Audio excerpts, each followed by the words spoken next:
In 1988, a guy at Tecmo burned nearly half a cartridge's storage on cutscenes. Not gameplay, not levels. Cutscenes, 20 minutes of anime-style cinematics on an NES game. That guy was Hideo Yoshizawa. He called his system Cinema Display. Tecmo turned it into a whole brand, Tecmo Theater. 7 more Famicom games used it after that, but Yoshizawa wanted more. He'd originally wanted to be a film director. Games were his detour, and he spent every project trying to sneak cinema back in. Ninja Gaiden was his proof of concept, but at Tecmo, action was king. Story was decoration. So, in 1992, he left, joined Namco. They didn't hand him a blockbuster. His first projects were a tennis game and a Yu Yu Hakusho tie-in, warm-ups. When he finally got his shot, make a PS1 action game, he pitched this. A man wakes up as a ceramic robot, trapped in ancient ruins, fights enemies with a spinning iron ball, trying to get his human body back. The character even had a name, Amenti, but the pitch had a history. Before Amenti, the team had been building a game based on Spriggan, the manga about ancient superweapons. Halfway through development, the license fell apart. Code written, framework built, too much to throw away. Amenti was salvaged from that wreck. A new shoot growing from a dead project's bones. Then Yoshizawa looked around at the PS1 landscape in '97. Resident Evil Castlevania. Dark, dark, dark. He made a counterintuitive call. One more dark game would just drown. Be the brightest thing on the shelf and you get noticed. He later said something that stuck with me. There were almost no PS1 games that both kids and adults could enjoy at the same time. I wanted to fill that gap, so the ceramic robot became a floppy-eared kid. The ancient ruins became a place called Phantomile, a world built from forgotten dreams. That concept came from a question Yoshizawa couldn't stop asking when you wake up and forget a dream. Where does it go? His answer, forgotten dreams drift together, they become energy. They hold up an entire world. Every dream you forget each morning keeps someone else's home standing. The character got redesigned too. Namco ran an internal contest. Designer Yoshihiko Arai's first attempt was a shadow-like creature. He looked at it, hated it, killed it himself. Second try, he stopped overthinking, just drew what he liked: cat eyes, long ears, oversized hat, a pendant on his chest.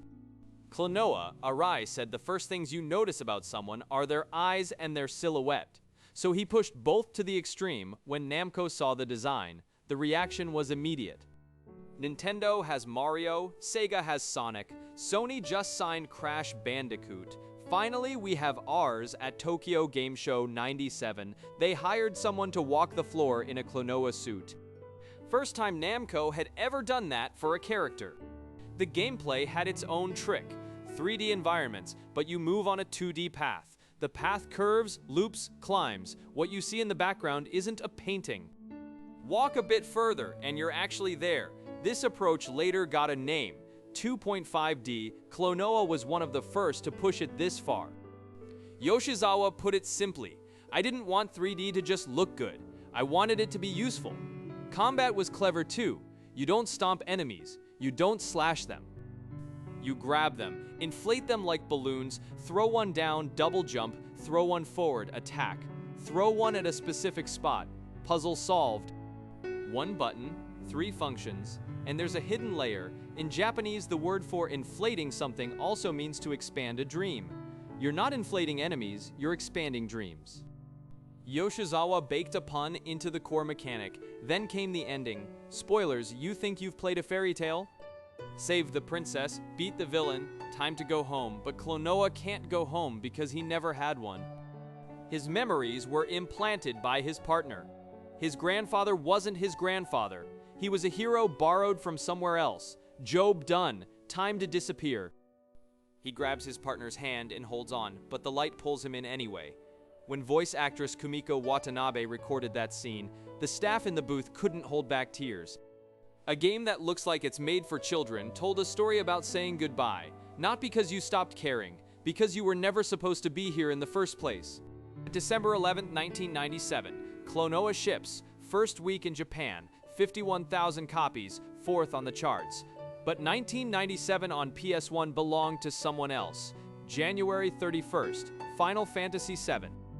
4 million in Japan alone. In North America, Klonoa's lifetime sales didn't even reach 30,000. Crash Bandicoot and Spyro were selling millions. They had Sony's marketing machine behind them. Klonoa had nothing. GameSpot gave it a 9.2. Videogames.com called it Platform Game of the Year for 1998. One reviewer flat out said it was better than Crash and Spyro.